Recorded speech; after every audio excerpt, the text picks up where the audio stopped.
CBSE class 12 chemistry. हमारा chapter है D and F block. अगला क्वेश्चन है question number 20।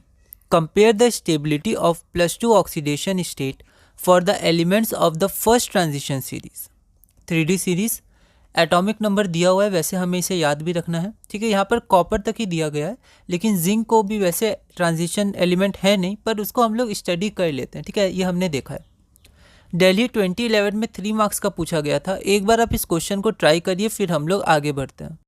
In the first transition series the stability of +2 oxidation state decreases from Sc to Cu। ठीक है, तो +2 oxidation state का stability generally क्या होता है, डिक्रीज करता है। ऐसा क्यों?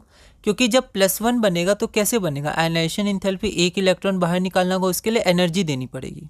ठीक है, फिर +2 स्टेट बनेगा तो एक और इलेक्ट्रॉन बाहर निकालना होगा। ठीक है, तो एनर्जी ज़्यादा देनी पड़ेगी, है ना। और जैसे हम लोग धीरे धीरे जाते हैं तो एटॉमिक रेडियस क्या होता है, धीरे धीरे कम, मतलब न्यूक्लियर चार्ज बढ़ने के कारण अट्रैक्शन ज़्यादा होता है, तो इलेक्ट्रॉन्स निकालना क्या होता है, मुश्किल होते जाता है। ठीक है, तो जो जनरल है कि आपको ज़्यादा एनर्जी देनी पड़ेगी, तो +2 कोई बनना नहीं चाहेगा।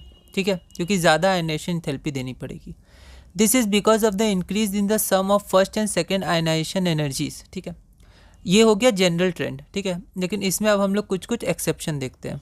ठीक है, जैसे however the +2 oxidation state of manganese and निकल एंड Zn। ठीक है, जैसे यहाँ पर Zn को एटॉमिक नंबर नहीं दिया था, पर जनरली हम लोग Zn को काउंट कर लेते हैं, कोई दिक्कत नहीं है। And Zn is highly stable, तो +2 इनका ज़्यादा स्टेबल होता है। ठीक है, एक्सेप्शन में क्यों? Due to the presence of half filled and fully filled orbitals. ठीक है, तो Mn2+ क्या होता है, हाफ फिल्ड हो जाता है, और Zn2+ आपका फुल फिल्ड होता है, 3D10। ठीक है, तो इसके कारण ये अचीव करना चाहते हैं +2। और Ni क्यों होता है, तो Ni2+ is stable. The stability in Ni2+ is due two is negative heat of hydration. ठीक है, तो जब एक्वा सॉल्यूशन में आयंस फॉर्म होते हैं तो हीट ऑफ हाइड्रेशन, ठीक है, तो जो हीट ऑफ हाइड्रेशन होता है वाटर के अंदर जब ये रहते हैं तो हाइड्रेशन हीट बहुत ज़्यादा होता है, एक्सोथर्मिक होता है, तो बहुत ज़्यादा हीट निकलता है। तो इसलिए क्योंकि ये ज़्यादा हीट निकालते हैं, हीट ऑफ हाइड्रेशन बहुत निगेटिव होता है, तो Ni2+ फेवर करता है बनना। ठीक है, और ऐसे जनरल ट्रेंड क्या है, तो जनरल है कि जब आप जाएंगे स्कैंडियम से जिंक या कॉपर की तरफ तो आपका एनर्जी क्या होता है, ज़्यादा देना पड़ता है। इसी कारण +2 ऑक्सीडेशन स्टेट बनना कम, मतलब नहीं चाहते हैं, बोले तो स्टेबिलिटी डिक्रीज होता है, जनरल ट्रेंड। उसमें से 3 एग्जांपल्स हैं। ठीक है, एक्सेप्शंस में, इनको आप ध्यान दे सकते हैं। ठीक है, तो अब हम लोग आगे बढ़ते हैं। ठीक है, क्वेश्चन को अपने हिसाब से आप लैंग्वेज को मॉडिफाई कर सकते हैं। अगला है topic for standard electrode potential. ये बहुत इंपॉर्टेंट है। ठीक है, जनरली क्योंकि इसको समझने में थोड़ी दिक्कत आ सकती है। वैसे उतना बोर्ड में हमें बहुत आसान पढ़ना है, बहुत ज़्यादा डिटेल में नहीं जाना है। थोड़ा बोर्ड में इलेक्ट्रोकेमिस्ट्री में हमें देखना है, कन्फ्यूजन हो सकता है, पर फिर भी हमें इसे इनिशियल लेवल्स में देखना है, बहुत डेप्थ में नहीं जाना है इसका। ठीक है, इंपॉर्टेंट टॉपिक है, पर इसमें कुछ क्वेश्चन जो आए हम लोग देखते हैं। स्टैंडर्ड इलेक्ट्रोड पोटेंशियल, तो स्टैंडर्ड है तो यहाँ पर हम लोग रिडक्शन पोटेंशियल की बात कर रहे हैं।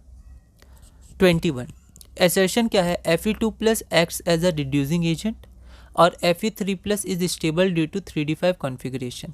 ये इसका रीज़न है कि Fe2+ रिड्यूसिंग रिएजेंट की तरह इसलिए काम करता है क्योंकि Fe3+ आपका स्टेबल होता है 3D5 कॉन्फ़िगरेशन के साथ, है ना।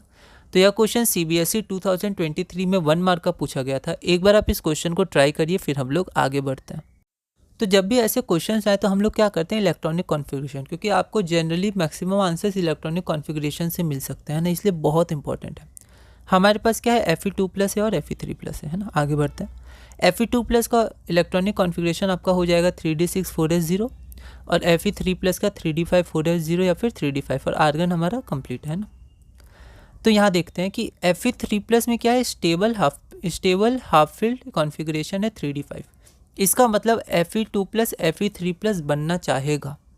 यहाँ तक बात क्लियर है। Fe2+ के पास स्टेबल कॉन्फ़िगरेशन नहीं है क्योंकि हाफ फील्ड नहीं है, पर अगर वो एक इलेक्ट्रॉन लूज़ कर देता है, एक इलेक्ट्रॉन, तो वो Fe3+ बना लेगा 3D5 स्टेबल, मतलब वो Fe2+ Fe3+ बनना चाहेगा। अब इसको थोड़ा हम लोग टर्म्स में देखते हैं कि इसको बोलेंगे क्या, Fe2+ से Fe3+ बनेगा। ठीक है, अब ये क्या हो रहा है, लॉस ऑफ इलेक्ट्रॉन तो रिडक्शन, नहीं सॉरी ऑक्सीडेशन, है ना, इसको ध्यान रखना है। Loss of electron oxidation. ठीक है, तो Fe2+ का ऑक्सीडेशन हो रहा है, तो वो काम किसकी तरह करेगा, रिड्यूसिंग एजेंट की तरह। जो रिड्यूसिंग एजेंट होता है वो दूसरों को रिड्यूस करता है, और जब वो रिड्यूस करता है तो उसके खुद का ऑक्सीडेशन हो जाता है। ये बेसिक कॉन्सेप्ट है, क्लास 11th में भी था रिडॉक्स रिएक्शन में, है ना। तो यहाँ पर हमें दो चीज़ें ध्यान रखनी है। सबसे पहले ऑक्सीडेशन होता क्या है, तो देखिए ऑर्गेनिक केमिस्ट्री में ऑक्सीडेशन का अलग हम लोग रूप क्योंकि बहुत सारी इसके डेफिनेशन है, ठीक है। एक आपका ऑक्सीजन का लेना ऑक्सीडेशन, इलेक्ट्रॉन का लूज़ करना ऑक्सीडेशन, इलेक्ट्रॉन निगेटिव एटम का लेना ये भी ऑक्सीडेशन है, हाइड्रोजन का लूज़ करना ये भी ऑक्सीडेशन है। तो आप किस कॉन्टेक्स्ट में इसको यूज़ करते हैं वो बहुत इंपॉर्टेंट है। ऑर्गेनिक केमिस्ट्री में हमने बहुत देखा है ऑक्सीडेशन रिडक्शन रिएक्शंस, ठीक है। तो ऑक्सीडेशन रिडक्शन में हम लोग वहाँ पर इलेक्ट्रॉन के टर्म्स में बात नहीं करते थे, वहाँ ऑक्सीजन के टर्म्स से बात करते थे। ऑक्सीजन जुड़ रहा है, जैसे हम लोग जब कन्वर्ट करते थे, जैसे मान लीजिए RCl है, ठीक है, और आपका या फिर हम लोग एल्डिहाइड में देखते हैं, ठीक है, जैसे ROH से एल्डिहाइड बना, तो आपको ध्यान होगा डायरेक्ट ऑक्सीडेशन ही बोला जाता था। ROH का ऑक्सीडेशन हो रहा है CHO में, ठीक है। तो यहाँ पर ऑक्सीडेशन क्यों हो रहा है, क्योंकि यहाँ पर आपका ऑक्सीजन है तो एक ही, पर यहाँ इसके संग डबल बॉन्ड है, ठीक है, यहाँ पर इसके पास सिंगल ही बॉन्ड है, ठीक है। तो आप ऐसे सोच सकते हैं। और RCHO एल्डिहाइड का ऑक्सीडेशन होता था आपका एसिड में, तो यहाँ तो डबल बॉन्ड 2 O आ ही गया, तो एडिशन ऑफ ऑक्सीजन, ठीक है। तो वहाँ पर हम लोग सोचते थे आपका ऑक्सीजन के टर्म्स में, ऑक्सीडेशन रिडक्शन रिएक्शंस में, ठीक है, और नाम भी रहता था ऑक्सीडेशन। लेकिन यहाँ पर ऑक्सीडेशन हम लोग सोचते हैं इलेक्ट्रॉन के लूज़ करने को, ठीक है।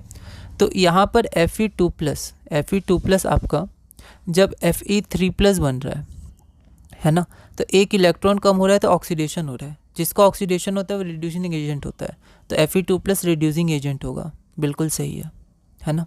और क्यों है, क्योंकि वो Fe3+ बना के 3d5 कॉन्फ़िगरेशन शो करेगा, जो हाईली स्टेबल होता है एज़ कम्पेयर टू 3d6, ठीक है। तो रीज़न भी सही है, करेक्टली एक्सप्लेन कर रहा है, रीज़न खुद भी सही है और वो करेक्टली एक्सप्लेन भी कर रहा है ना। तो इसका आंसर ए हो जाएगा, both A and R are correct and R is the correct explanation of the assertion, ठीक है। तो ये हमारा रिक्वायर्ड आंसर हुआ। अगला क्वेश्चन है क्वेश्चन नंबर 22। यह क्वेश्चन दिल्ली 2011 में 1 मार्क का पूछा गया था। एक बार आप इस क्वेश्चन को ट्राई करिएगा, अगली वीडियो में हम इसे सॉल्व करेंगे।